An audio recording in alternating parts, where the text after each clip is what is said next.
ఎవడు ఏది చెబితే అది విని గుడ్డిగా దేనిని ఫాలో అవ్వకూడదో.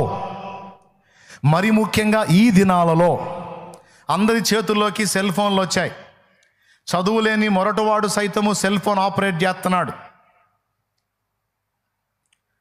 యూట్యూబ్ ఓపెన్ చేస్తున్నాడు, కాసేపు లోకాన్ని చూస్తున్నాడు, కాసేపు వాక్యాన్ని చూస్తున్నాడు. సరే, వాక్యాన్ని చూస్తాడు, అంత మంచి వాక్యమే కదా అని మనం అనుకుంటే పొరపాటే.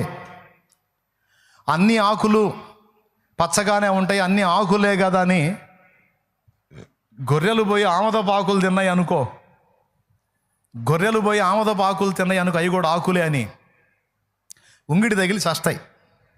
స్తోత్రం. ఇది గొర్రెలు కాసే వాళ్ళకి తెలిసిద్ది. అర్థమైందా?